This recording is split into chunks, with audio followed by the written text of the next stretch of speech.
Muy bien, ahora sí estamos grabando, después de todas las peripecias. Bueno, hoy vamos a tener una clase que tiene que ver, yo le mandé el material a la plataforma, no es tanto material como otras veces, después yo les voy a subir más material en relación a esto, pero les mandé como para tener en claro un poco lo que vamos a ver en la clase. Vamos a hablar de unos aspectos que son fundamentales cuando nosotros hablamos. Siempre que pensamos en discapacidad o pensamos en intervenciones en relación a problemáticas, tenemos que pensar que la intervención nunca es de un sujeto solo, de una sola persona. Siempre hay un trabajo que es en equipo. Y hay un concepto que está enmarcado dentro de lo que es los marcos de la ley o de las resoluciones, eh, que tiene que ver con el concepto de corresponsabilidad. El concepto de corresponsabilidad es un concepto que tiene que ver justamente con el co significa con otro, junto con, ¿sí? Soy responsable, corresponsable. Somos responsables junto con otros, ¿sí? La responsabilidad es compartida. Entonces, cuando nosotros hablamos de una intervención, de un abordaje, de un trabajo interdisciplinario, cuando hablamos de articulación, siempre están involucrados otros. Y esos otros tienen el mismo nivel de responsabilidad que yo que estoy interviniendo desde mi lugar. Obviamente que si hablamos de un personal jerárquico, un director, su nivel de responsabilidad es diferente, pero este concepto de corresponsabilidad está enmarcado dentro de la idea siempre de que nosotros trabajamos del concepto de derechos. Entonces, pensando en estos principios que venimos trabajando, de dignidad humana, el principio de vulnerabilidad, el principio de que somos sujetos de derechos, de que todo niño, niña, eh, adolescente es una persona de derechos, pensando desde ahí, siempre la responsabilidad es compartida. No es que yo puedo decir esto le corresponde al otro. ¿Por qué? Porque el derecho a la educación, el derecho a la inclusión, el derecho a ser respetado y ser valorado también me implica a mí, desde el rol que yo esté jugando, como profesional, como docente, como padre, ¿sí? Soy corresponsable en generar acciones inclusivas. ¿Para qué? Para que el derecho a la educación, el derecho a la inclusión en cualquier ámbito de la sociedad se garantice. Bien, entonces, hoy vamos a trabajar desde esa postura, pensando en en estos tres tipos de intervención: articulación, interdisciplina y abordaje. Bien, yo voy a ir viendo la filmina, que ustedes después cuando vean el video lo pueden ver en paralelo y pueden ir viendo las cosas más en un orden que se corresponda con el material teórico. Lo primero que vamos a pensar es que nosotros estamos hablando de discapacidad, ¿sí? La discapacidad nosotros la entendemos como una condición de la persona, una condición integral, es decir, que forma parte de su integralidad, de lo que es el sujeto. Es un aspecto del sujeto, una condición del sujeto, así como tenemos el pelo largo, el pelo corto, tenemos características, la discapacidad pasa a ser parte integral del sujeto, ¿sí? Por eso es importante que si yo tengo en claro que estoy trabajando con una persona cuya una de sus características de la condición es la discapacidad, tengan claro esto. ¿Para qué? Para que cuando yo hago una intervención, mi intervención apunte a todos los aspectos de esta integralidad del sujeto. Porque muchas veces nosotros solamente apuntamos o abordamos un aspecto de ese sujeto y nosotros tenemos que pensar en la integralidad. ¿Por qué? Porque toda la intervención que yo haga en un área va a repercutir en las otras. Porque el sujeto no es un sujeto que está dividido en partes. Todo lo que yo hago desde mi educación repercute en mi comunicación, en mi vida social. Si yo abordo mi salud, eso va a repercutir en que yo pueda tener mejor calidad de vida, que pueda trabajar, que pueda estudiar. Es decir, que todas las áreas del sujeto están relacionadas. Por eso hablamos de integralidad. Entonces, cuando yo planteo objetivos para trabajar y abordar al sujeto, a la persona con discapacidad, debo mis objetivos tienen que estar enfocados en todas las áreas: educación, salud, trabajo, bienestar familiar y bienestar social, ¿sí? Salud, fundamental, educación, trabajo, bienestar familiar desde el núcleo primario y bienestar social, que es el núcleo más macro en el cual el sujeto está inserto, ¿sí? Todas esas son áreas donde el sujeto se tiene que desenvolver, independientemente de que tenga discapacidad. Entonces, yo tengo que pensar en cada ámbito, planificar y trabajar para que plenamente pueda incluirse este sujeto en esos ámbitos, ¿sí? Entonces, yo tengo en claro, primero, la integralidad del sujeto.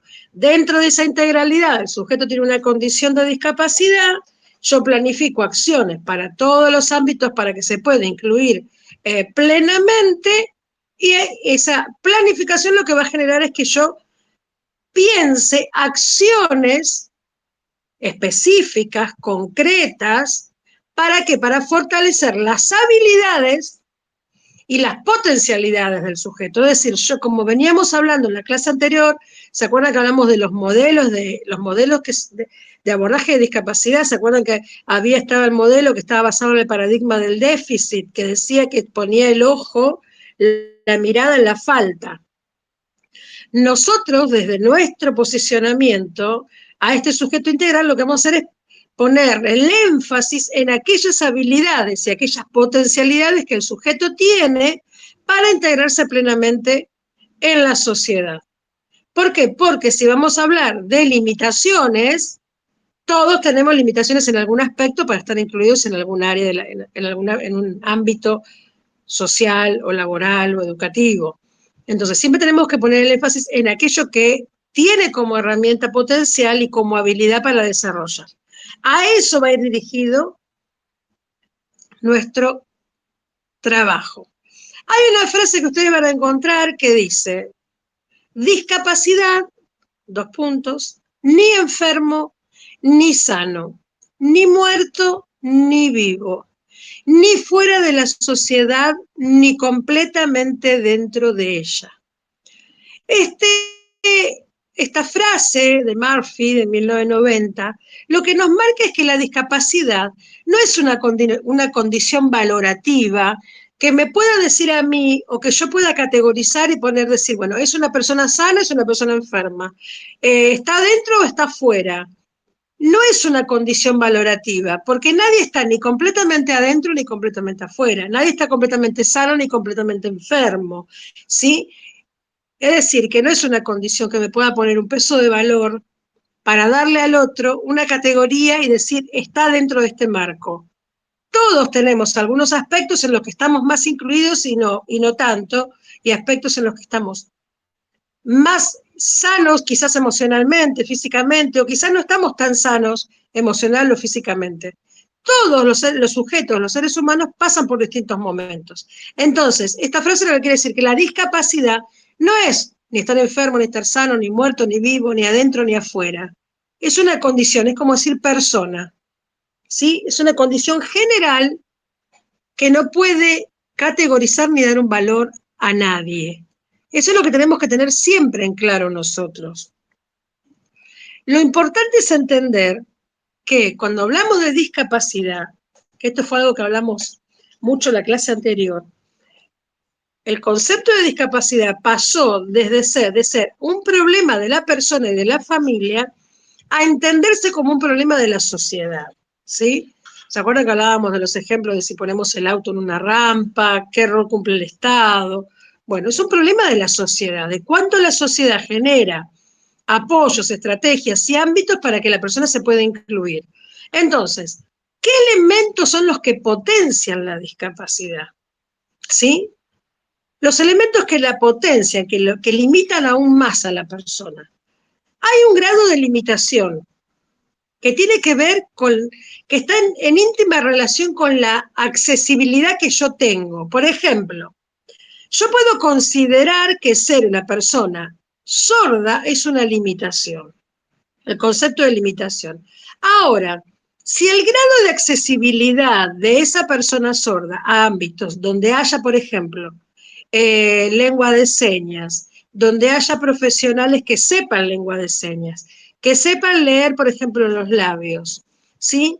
Que tengan lugares donde el acceso esté señalizado con carteles, donde no hace falta que nadie le diga, sino que puede ir leyendo y puede ir sabiendo. Esa limitación no es tal, ¿por qué? Porque la accesibilidad es mucho más amplia.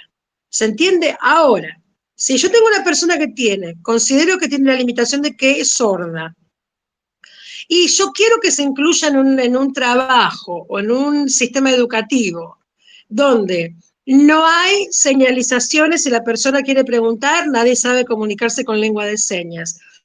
Nadie puede leer los labios ni entablar un vínculo con esa persona.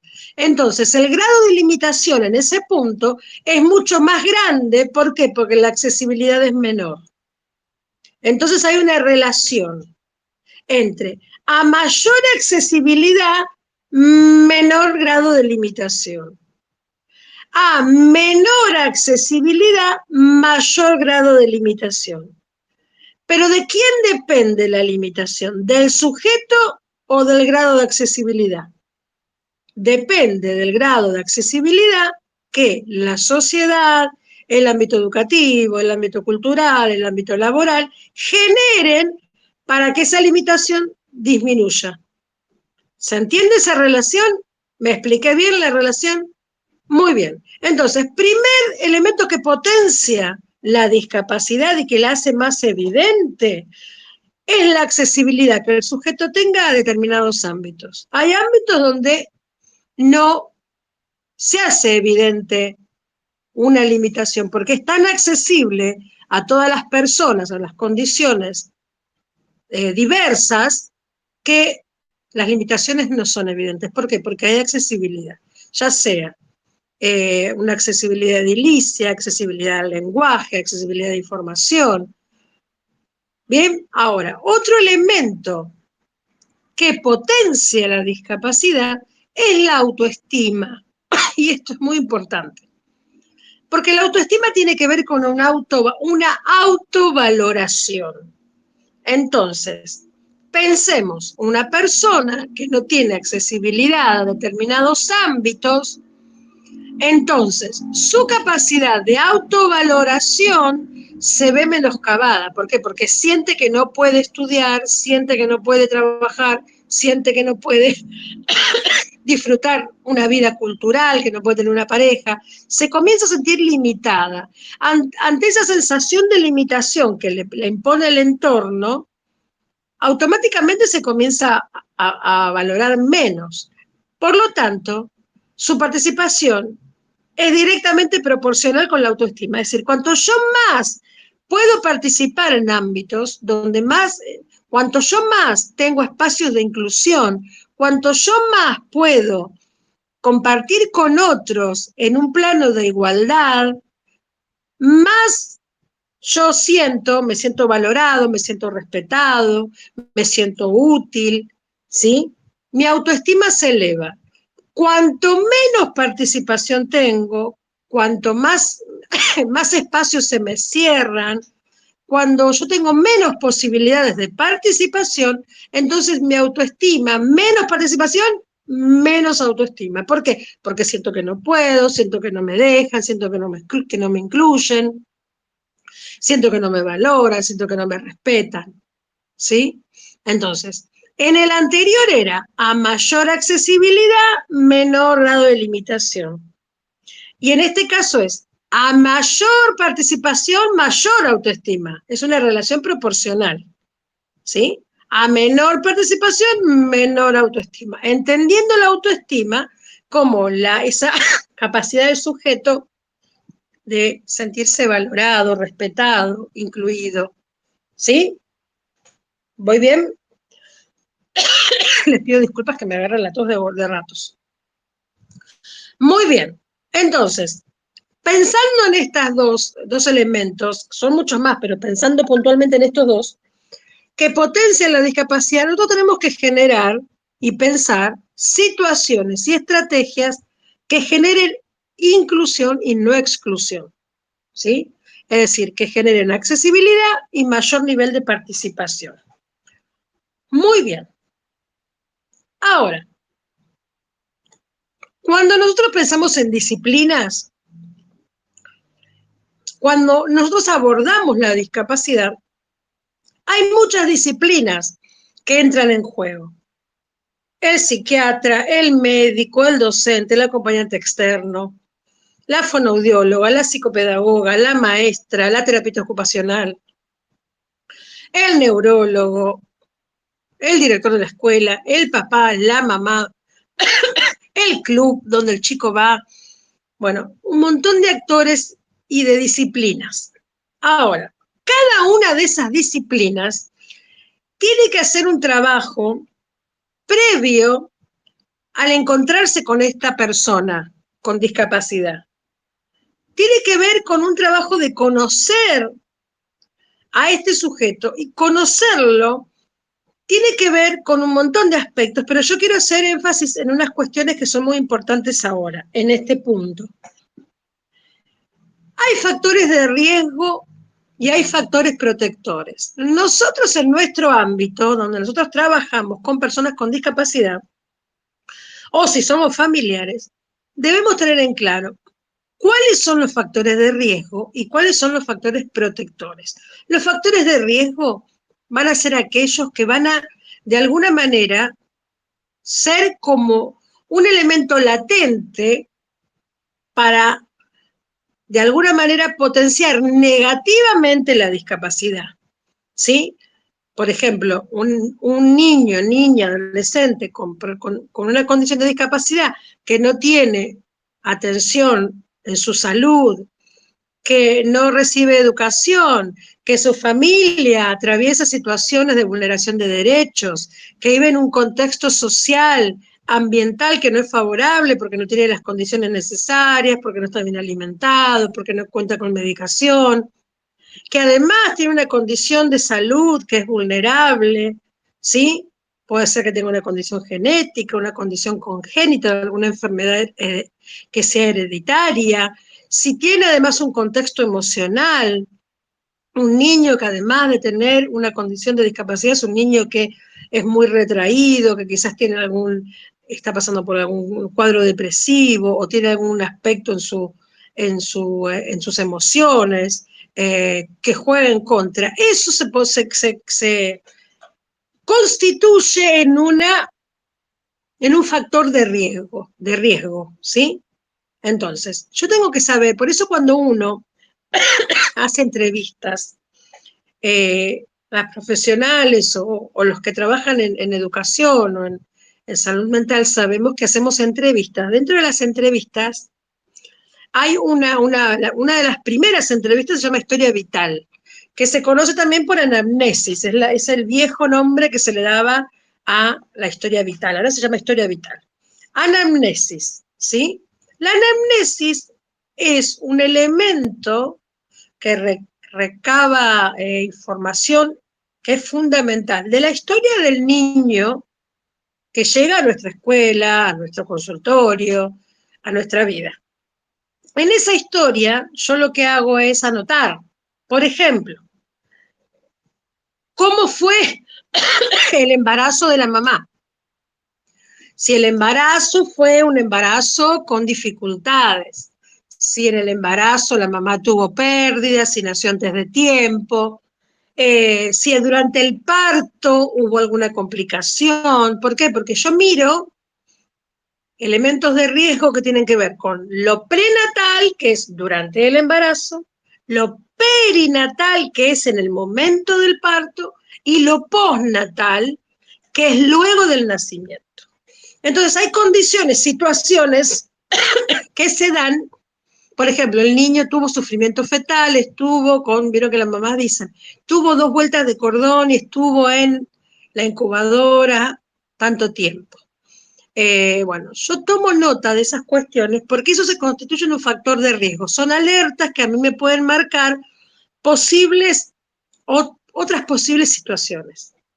Luego yo voy evaluando, voy preguntando. Por ejemplo, si el niño, ¿a qué edad? Sí, Flavia. Te escucho. Ah, escúchame, yo te quería consultar Sí, de algo, porque como docente, a ujú, mí me ha pasado que el equipo de orientación del sí, colegio, a nivel secundario, lo único que te sí, da como docente es el tipo de actividades que tenés que darle. Y me ha pasado que le he sí, preguntado a ver si me puede dar más información justamente por esto que decís.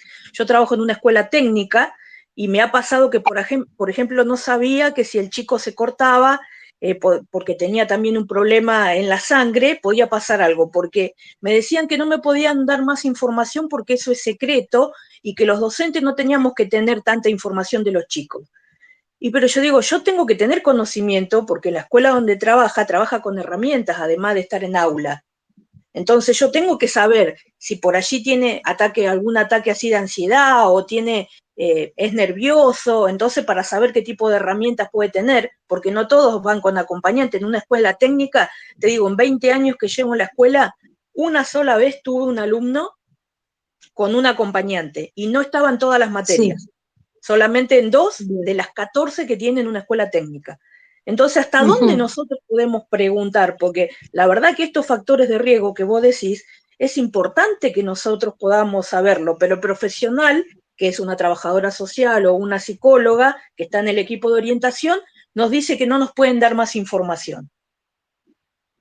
Hay un principio que es fundamental, que se debe respetar siempre dentro de todos los marcos donde nosotros trabajemos, que es el respeto a la privacidad, a la información, que es privada. Ahora voy a entrar en esto que vos me decís, Flavia. Uh -huh. Toda la información que nosotros como profesionales, por ejemplo, dentro del equipo de orientación, el equipo tiene un rol específico, ¿sí? Cuenta con información porque tiene entrevistas con los padres, que a veces los docentes no tienen más a nivel secundario.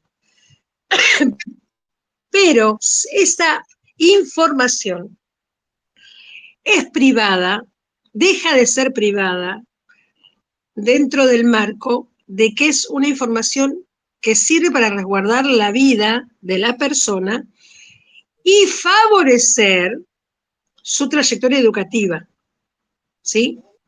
Entonces, como profesionales, en un equipo de orientación, que yo estoy en un equipo de orientación, tenemos la obligación de informar a los docentes de la condición X de tal alumno, ¿sí? Mira, este alumno tiene tal dificultad, necesita tales y tales intervenciones, porque justamente ese es el rol del equipo, es el equipo de orientación escolar.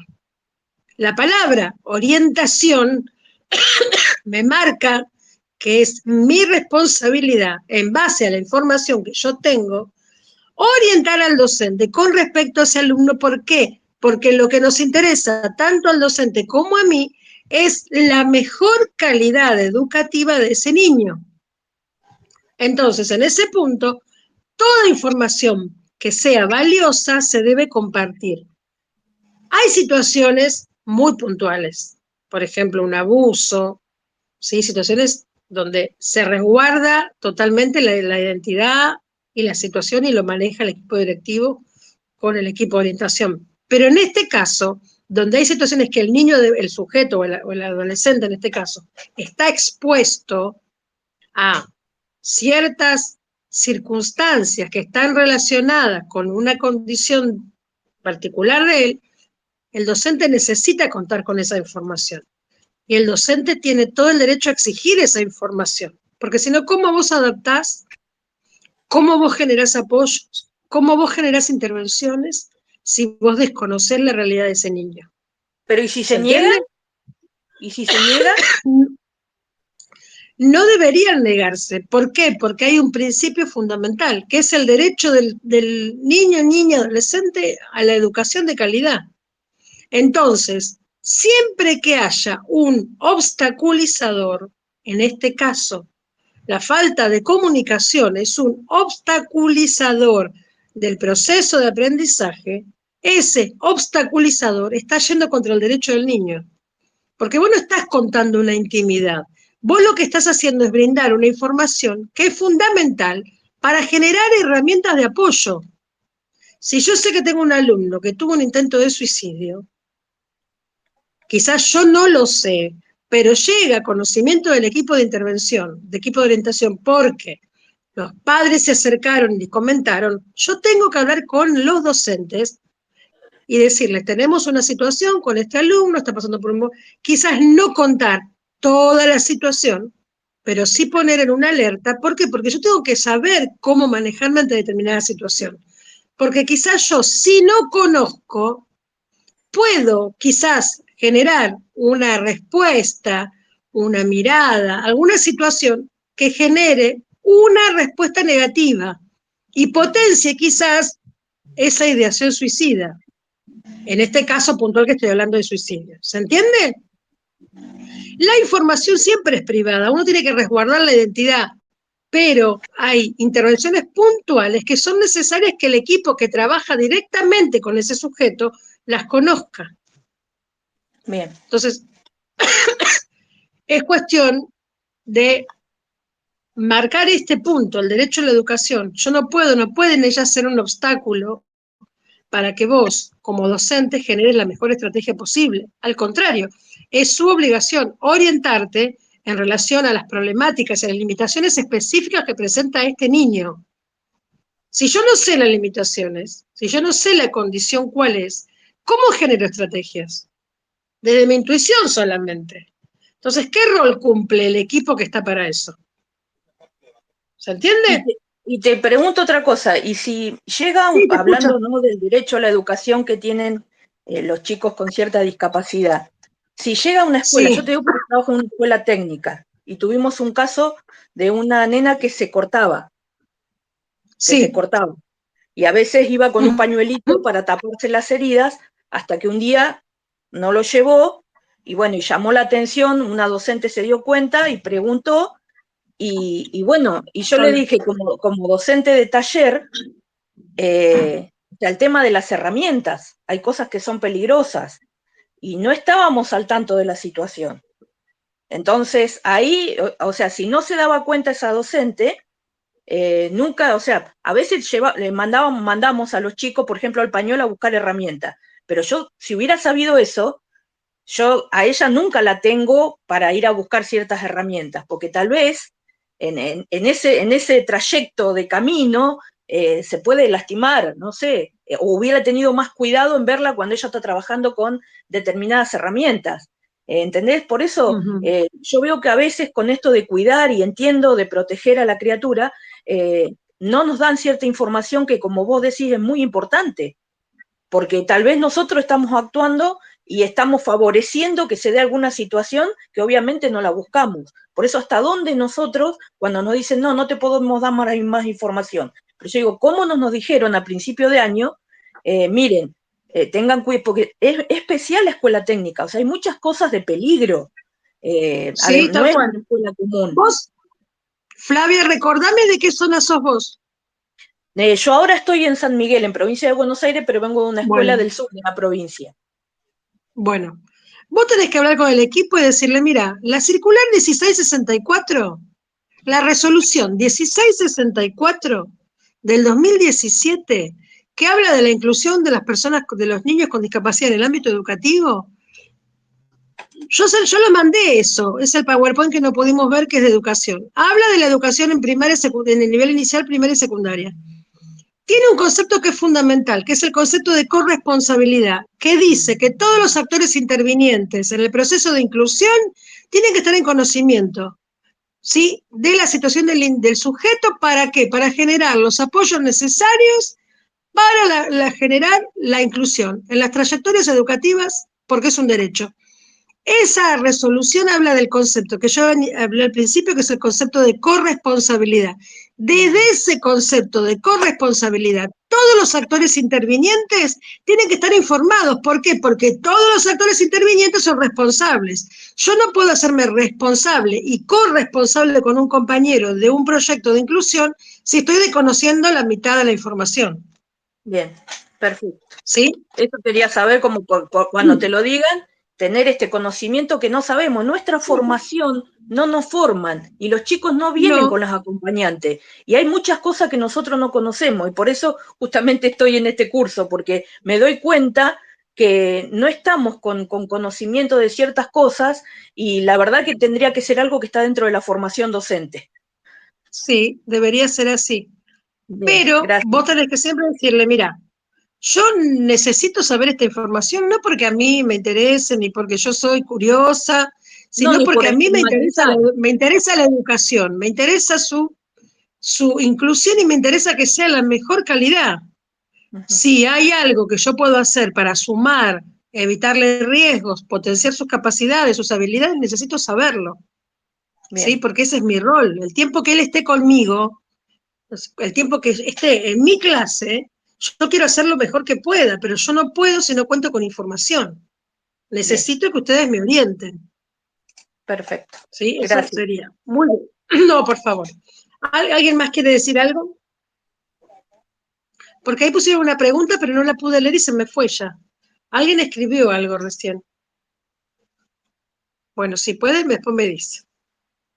Sigo. Entonces, factores de riesgo y al contrario, factores protectores, que sería lo mismo, pero potenciándolo positivamente, es decir, un niño, niño, niña, adolescente, con una condición de discapacidad que tenga un servicio de salud, tenga su pase, tenga su CUD, concurra a una escuela, tenga acompañante, cuente con los tratamientos necesarios, tenga una familia que lo contiene, tenga dentro de lo posible un bienestar, que tenga sus necesidades básicas satisfechas, está bien alimentado, tiene una casa.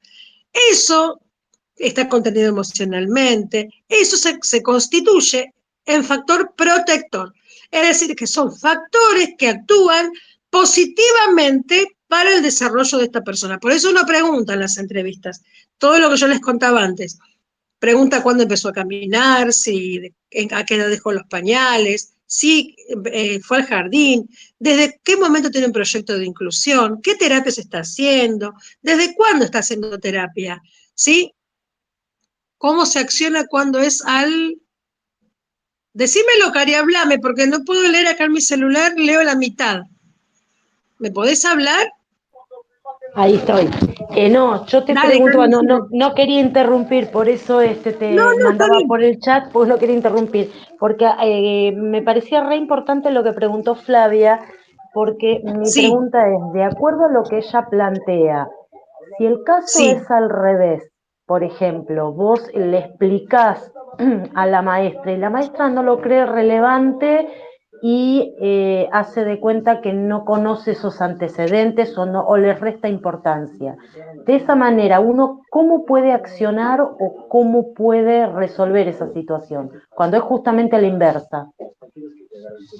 Nosotros, yo voy a dar un curso que estoy preparando, yo hago todo curso de todo porque yo de todo saco cosas para poder brindar herramientas. No es porque uno quiera capacitar, porque uno aprende junto con ustedes, sino porque justamente surgen estas cuestiones y uno dice, bueno, estaría buenísimo poder hablar de esto.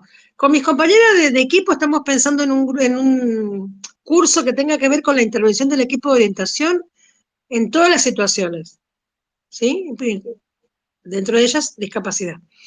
Si hay un docente, mira, hay dos cuestiones acá. Una es que ningún docente está obligado a incluir un niño con discapacidad. Uno puede hablar con el docente y decirle, mira, tenemos este nene, el docente puede, no puede negarse, pero sí se puede hablar con ese docente y entender ciertas cuestiones. Hay veces que hay docentes que tienen una historia de que han perdido un hijo, que tienen un hijo con discapacidad y prefieren no estar en este momento acompañando determinada situación.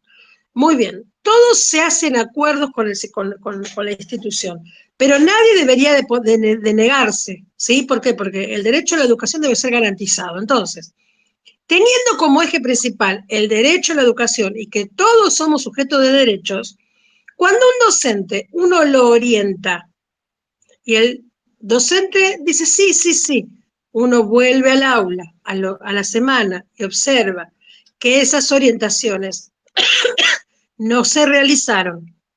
Entonces, ¿uno qué tiene que hacer? Tiene que hablar con el directivo, con el superior, ¿sí? plantearle, tenemos este niño con esta situación, con esta condición, que necesita tales y tales apoyos. Nosotros como equipo nos acercamos al docente, lo orientamos, le brindamos información, le brindamos estrategias, le brindamos propuestas didácticas, le hicimos todo lo que correspondía, porque también tenemos que ver que hayamos hecho todo desde nuestro lugar. Desde nuestro lugar hicimos todas las intervenciones necesarias y el docente sigue sin accionar. Ahí lo que se está haciendo es una palabra que es fundamental y es vulnerar un derecho. Ese docente, por su accionar, está vulnerando el derecho de un niño a una educación de calidad, que no es una cosa que se nos ocurre a nosotros, es un lineamiento político-pedagógico a nivel nacional que se replica a nivel provincial según las leyes de cada provincia, que siempre responden al marco nacional. Entonces, está vulnerando un derecho, por lo tanto el director tiene que accionar. ¿Qué hace el directivo? Lo va a llamar al docente y le va a hacer una orientación el director. Puede inclusive hasta llegar a hacerle un acta donde se le diga, se te hizo tal y tal orientación para tal y tal niño que no se cumplió. Se le da un plazo para que que haga esas modificaciones. ¿Por qué? Porque el objetivo principal de un docente es la calidad educativa de sus alumnos. Si el docente pierde el eje y pierde la mirada de que esa es su función, es su obligación y es el derecho del niño de aprender, que está en mis manos como docente. Entonces yo lo que estoy haciendo es negándole a alguien la capacidad o la posibilidad, esa es la palabra correcta, la posibilidad de aprender. Entonces me estoy poniendo en un lugar que no corresponde, porque yo no soy nadie, no tengo la autoridad para negarle al otro la posibilidad de. Entonces, el equipo hace la intervención. Una vez que uno hace una intervención, lo que hace es supervisar esa intervención. Deja pasar un lapso de tiempo, ay Dios, un lapso de tiempo prudencial para ver si la orientación que uno hizo se llevó a cabo, porque nuestra orientación es a favor del alumno. Entonces uno orienta, se espera un lapso de tiempo. No se hacen, si vemos que no hay una respuesta, volvemos a recordar que nos acercamos, hablamos, ¿te acordás que la otra vez te dijimos, te orientamos, sí, sí, bueno. Si no hay una respuesta, se habla con el superior jerárquico y el superior jerárquico tendrá que tomar él la situación y orientar y de alguna manera apercibir, recordar al docente cuál es su función. Bien, no está en nuestras manos en ese punto. Nuestro rol es orientar, ¿sí? El otro día, por ejemplo, les doy un caso que nos pasó puntualmente a nosotras. Ahora se está haciendo mucho énfasis, no, abrime la ventana un cachito. Está haciendo mucho énfasis en el ambiente alfabetizador, en primaria, puntualmente. De usar la palabra como soporte, como lugar seguro para que el niño se habitúe a palabras, tenga letras de donde construir palabras nuevas. Bueno, eso debe estar en todos los grados. Yo hablaba con mis compañeros y yo les decía, cuando yo era maestra, hace 10 años atrás, supongan, 15 años atrás que fui maestra, siempre yo me hacía los carteles, el abecedario, los cartelitos para ponerle acá con el nombre, bueno, qué sé yo. Hacíamos un montón de cosas en nuestra época. Las maestras de ahora es como que les cuesta un poco generar material. Ahora ni siquiera, antes hacíamos todo recortando con cartulina, porque no había ni siquiera internet. Entonces se orientó a los docentes de primer ciclo de generar el ambiente alfabetizador. Sí, sí, sí, bueno, no con mis compañeras hicimos nosotras material para llevar a los salones. Les hicimos los abecedarios, les hicimos calendarios, fuimos a los salones y se los pegamos. Cosas que no nos corresponderían. Nosotros orientamos, pero hicimos material para sumarles y mostrarles cómo debería de ser. ¿Qué pasó? Ustedes vieron que hubo una prueba, acá en provincia hubo una prueba que se tomó en tercero y sexto grado. Entonces vino, a razón de eso, una visita de la inspectora a ver la situación de bueno, a visitar por el tema de la evaluación. Estuvo en determinado grado, vino al equipo y dijo, necesito que vayan a tal grado y orienten al docente y le expliquen el ambiente alfabetizador y las situaciones cotidianas de rutina que debe trabajar con los alumnos, porque observé esto, esto y esto. En ese caso, nosotros habíamos hecho la intervención y el docente no había respondido. Vino la inspectora, hizo las indicaciones. Nosotras, ¿qué hicimos? Le dijimos al director que nos hicieron que la inspectora hizo la indicación de algo que ya habíamos hecho nosotras. Por lo tanto, ¿quién interviene ahí? El director. Tiene que recordarle al docente, mirá, ya se te hicieron las orientaciones en que necesitas trabajar estos aspectos porque necesitamos que los alumnos tengan un ambiente alfabetizador y el docente va a tener que responder en consecuencia. ¿Se entiende? Uno tiene que cumplir con su rol. La respuesta del otro es responsabilidad, por eso yo hablo de corresponsabilidad. Desde mi lugar yo soy responsable de este aspecto, el otro es responsable del otro aspecto. Muchas veces pasa que dentro de la multidisciplina, de todas las disciplinas que están involucradas, hay áreas que no se comprometen, pero uno ahí tiene que presionar respetuosamente siempre, porque es un colega, es un compañero, presionar siempre enfocando en que es un derecho, que yo no puedo vulnerar el derecho de un niño, que yo tengo que arbitrar todos los medios para garantizar, esa es la palabra, garantizar calidad educativa e inclusión educativa, desde mis posibilidades, brindar siempre la mejor opción. Como les dije en la frase del otro día, la diversidad no es una desigualdad, dice Terici. Terici dice que que las diversidades no se convierten en desigualdad. ¿Qué quiere decir esto? Que el hecho de que seamos diferentes y que aprendamos diferente y que tengamos distintos tiempos, no quiere decir que eso implique desigualdad de oportunidad. Al contrario, la diversidad desafía la inclusión, enriquece la inclusión. No tiene que generar desigualdad, pero todo depende de la mirada que cada uno tenga. Por eso es una responsabilidad personal, muchas veces. Bueno, sigo. ¿Alguien quiere decir algo? ¿No? Continúo entonces, porque, bueno, ¿entendimos estos dos conceptos de factores de riesgo y factores protectores? ¿Quedó clara esa idea? ¿Sí? Bueno, es importante que ustedes en el lugar donde se encuentren, en el rol que estén desempeñando, puedan tener este diagnóstico y evaluar qué factores de riesgo tengo y qué factores protectores tengo para trabajar con este niño, niña, adolescente. ¿Sí? Muy bien. Cada disciplina, como estábamos hablando hace un ratito en relación a los equipos de orientación, por ejemplo, aporta una mirada, ¿sí? El orientador educacional, que puede ser un psicólogo, un psicopedagogo, aporta su mirada. El docente aporta su mirada, la mamá aporta su mirada, el médico, el psiquiatra, el fonoaudiólogo, todos aportan una mirada porque tienen una formación específica, ¿sí? En lo disciplinar. Entonces, esa disciplina enfoca en un área. Qué sé yo, el fonoaudiólogo va a enfocar en un aspecto, que se va a enriquecer con la mirada del psicólogo y que se enriquece con la mirada del terapista ocupacional. Y todos abordamos la integralidad del sujeto. Ese cruce de miradas se llama interdisciplina, es interdisciplina. Está el otro concepto que es multidisciplina. La multidisciplina son muchas disciplinas. Sí, siempre van a ser muchas disciplinas, pero una cosa es que sea multidisciplinario, es decir, un equipo multidisciplinario, es un equipo que tiene muchas disciplinas y cada disciplina trabaja individualmente, ¿sí? Cuando hablo de interdisciplina, quiere decir que las distintas disciplinas trabajan juntas con un mismo objetivo. Es interdisciplinario.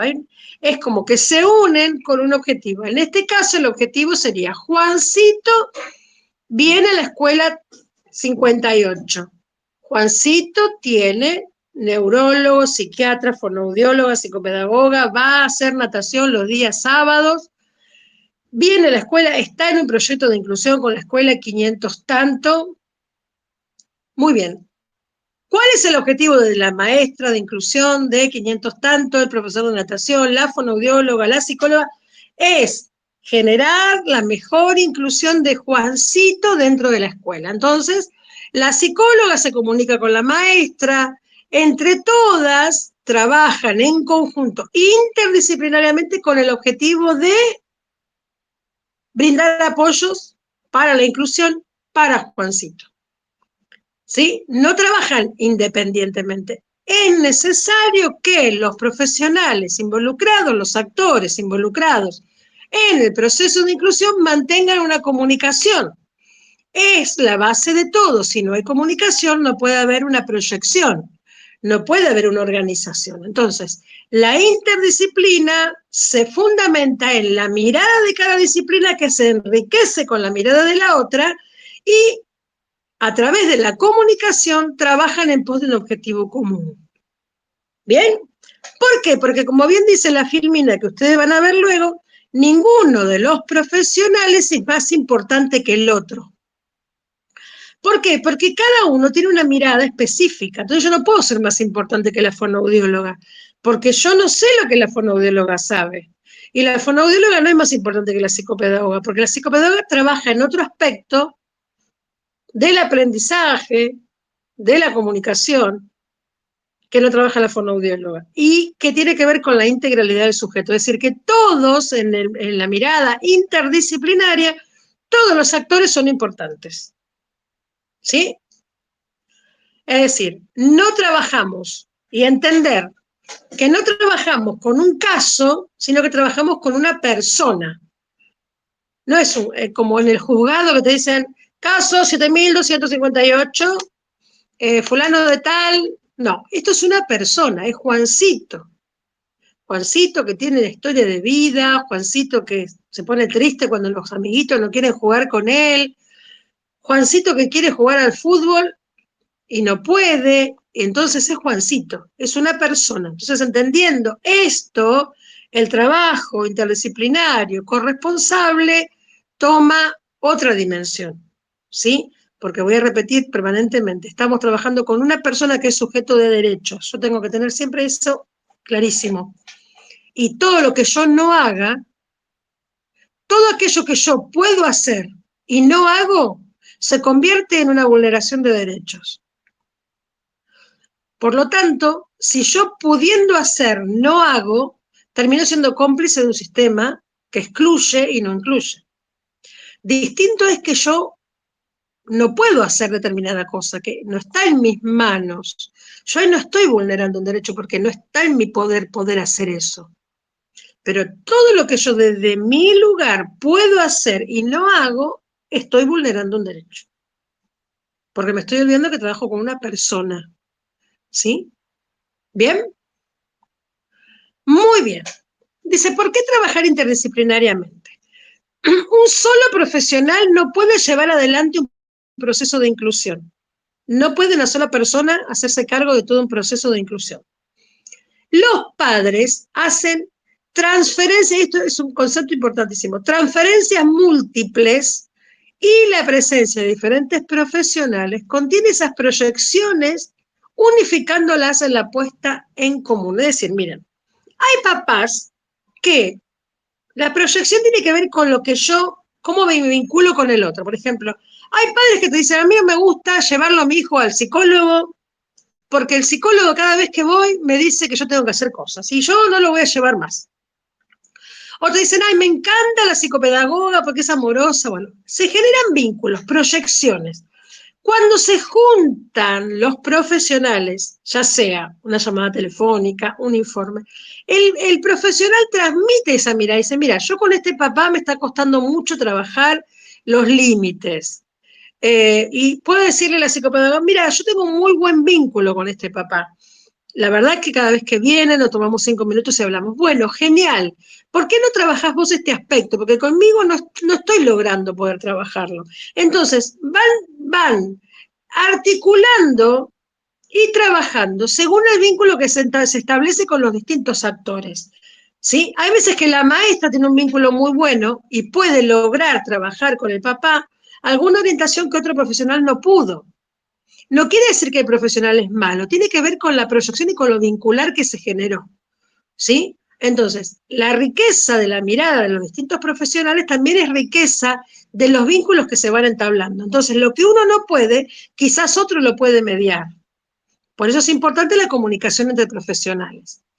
Bien, luego dice, es necesario realizar una lectura dinámica de la evolución, atendiendo a los progresos, urgencias, indicadores de riesgo y protectores, que es lo que hablamos recién, a través de diferentes miradas. Esto tiene que ver con lo que yo les comentaba recién. El profesional X puede decir, mira, yo he visto muchos progresos en este aspecto.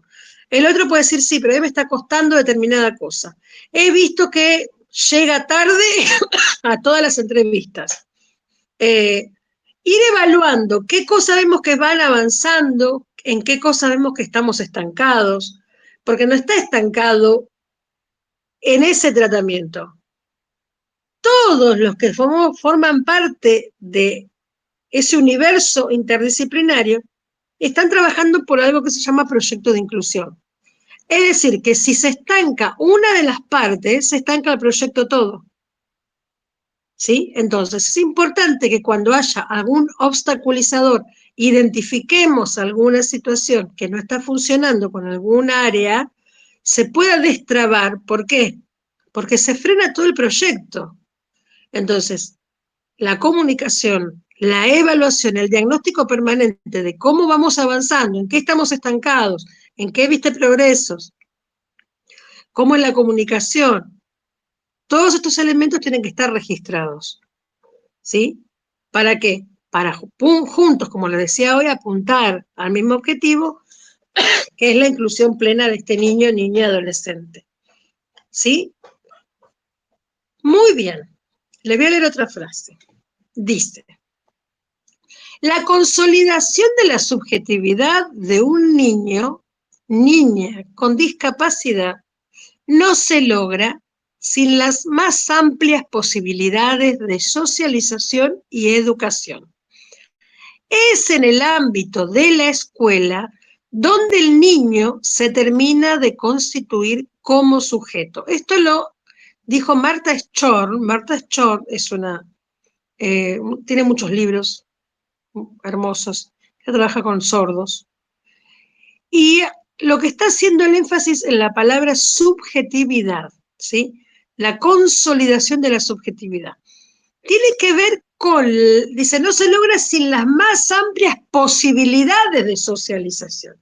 Es decir, que nosotros somos responsables de generar cada vez mayores posibilidades de socialización, porque la socialización repercute directamente sobre la capacidad de subjetivación, es decir, de constitución de sujeto. Porque nosotros no nacemos sujetos, nacemos bebés, cuando somos bebés no sabemos hablar, no sabemos caminar, no conocemos los colores, no somos un sujeto que tenga emociones, que piense, que decida, que le guste la música. ¿Eso qué pasa? Se va construyendo con un otro, ¿sí? Entonces, nosotros debemos generar la mayor cantidad de posibilidades, estrategias, actividades, intervenciones, abordajes, dispositivos. ¿Para qué? Para que ese sujeto cada vez se vaya enriqueciendo más. Ella pone el énfasis en la escuela. ¿Por qué? Porque la escuela es el ámbito natural, entre comillas, donde se desarrollan los niños y las niñas y los adolescentes. Pensemos que la educación es obligatoria hasta los 17 y 18 años. Es el ámbito donde pasan mayor cantidad de tiempo los niños.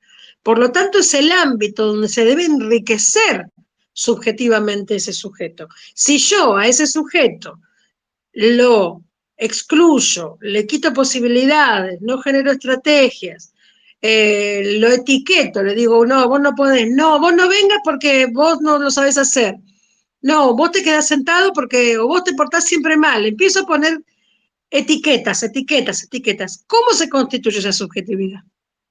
Entonces, entender la profundidad y la implicancia tremenda que tiene nuestra palabra, nuestro accionar y nuestro no accionar y nuestro no decir sobre la subjetividad de una persona hace que nuestra Nuestro rol cobra otra dimensión. No es que yo voy y cumplo un horario y ya está. Mi accionar o mi no hacer, mi decir o mi no decir, está directamente influyendo sobre la subjetividad de alguien que quizás necesita esa palabra, necesita esa acción, necesita esa estrategia de la cual yo lo estoy privando. ¿Sí? Entonces, esto es muy, muy importante que lo tengamos presente y que se nos grabe en nuestra cabeza, en nuestro corazón, más que nada. Bien, ¿algo que me quieran decir? Así yo me callo un poquito. Ustedes no colaboran conmigo. Me hacen hablar, hablar, hablar. Y yo, Cari, toso. Aldo, te voy a decir algo que me pasó hace mucho cuando apenas entré al colegio, trabajar con este nene. sí, En cuanto a la docente, vos sabés que se hizo todo lo posible para que pudiera darnos la planificación que iba a hacer todos los días, ¿no? sí, Para trabajar con el niño, y vos sí, sabés que nunca pudimos acceder. Se hizo de todo, yo hablé con el centro donde trabajo, y el centro le comunicó a la directora como que la reprendió, por así decirlo, y no había forma. sí. ¿Y qué pasó? Bueno, tuve que rebuscármela y adaptar en el momento. Era re difícil, Uh-huh. pero no sé por qué esa maestra eh, se rehusaba a la planificación. La verdad que nunca entendí. Y bueno, y eso fue que un poco que lo que obstaculizó mi trabajo, porque después, yo pensándolo ahora, porque era mi primer año, y viéndolo lo que contás, parece que como que vulneró el derecho de ese niño al aprendizaje, porque lo estaba excluyendo de alguna forma. O sea, me dejaba a mí solo y con los chicos, viste, les daba la tarea. Y yo tenía que buscar a ver cómo, porque era muy abstracto también lo que explicaba, por ejemplo, qué sé yo, de los verbos y esas cosas que él tenía de parálisis, yo no sé cómo intentaba, veíamos videos y hacíamos otras cosas porque era re difícil, pero no sé por qué, te digo la verdad, nunca quiso dar las planificaciones, no sé. Muchas veces todo esto que ustedes me cuentan que pasa en relación con docentes tiene que ver con cuestiones que vimos en la primer clase. ¿Se acuerdan que en la primera clase hablamos de mecanismos de exclusión y procesos de integración? Procesos de inclusión, perdón. ¿Se acuerdan que habíamos hablado de los prejuicios, de la ignorancia muchas veces, del abandono, bueno, de un montón de mecanismos que se ponen en marcha y que excluyen y que necesitamos primero darnos cuenta, ser conscientes para luego modificarlos y comenzar a generar un proceso de inclusión. Muchas veces, yo doy fe de esto, muchos docentes tienen la limitación y la inseguridad porque ignoran cómo trabajar con determinadas cuestiones. ¿Sí? Cuando lo primero que dicen es no aprende, no sabe, y nos quedamos con ese no aprende, no sabe, y como no sabemos cómo intervenir, y como a veces por orgullo profesional, muchas veces pasa con otros ámbitos, ese orgullo profesional que nos impide reconocer que nosotros no sabemos y que necesitamos la orientación para poder trabajar, entonces lo que generamos es cerrarnos y negarnos y seguir adelante y no darnos cuenta que en ese seguir adelante muchos van quedando en el camino. Uno de los conceptos que a mí me quedó mucho de todo lo que yo estoy ahora viendo es en relación a la conducción y a la dirección y a la supervisión, es esta idea de que uno es mejor directivo, mejor profesional, mejor maestro, cuando reconoce lo que no sabe, cuando reconoce su propia ignorancia. Porque si yo reconozco mi propia ignorancia, estoy dándome la posibilidad de aprender de otro, de enriquecerme y de crecer. Y gano autoridad, porque yo creo que cualquiera de nosotros valora más a alguien que dice, mira, no lo sé, me voy a informar, lo voy a buscar, me voy a asesorar, que aquel que aparentemente lo sabe todo, pero en realidad no hace nada.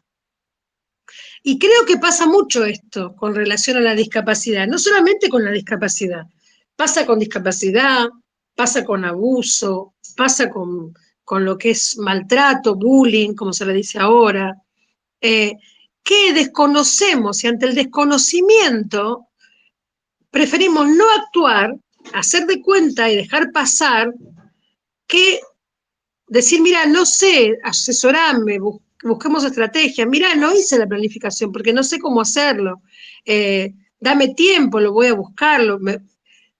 Creo que pasa mucho por ese lado en el entorno educativo, ¿sí? Mucho de esto de no querer poner en evidencia mi ignorancia, y ser ignorante en un aspecto, en un área, no es nada malo, porque todos somos ignorantes en algo. Nadie sabe todo, ninguno. Y ni siquiera el que sabe mucho de algo sabe todo de eso. Yo puedo saber de discapacidad o puedo saber de algún tema, pero no sé todo de discapacidad. No sé todo de adicciones, no sé todo no sé todo. Sé algo, me preparé y sé, y voy tratando siempre de sumar porque siempre hay cosas nuevas que aprender. Pero tiene que ver con una actitud, y lamentablemente uno tiene que romper con eso. ¿Cómo?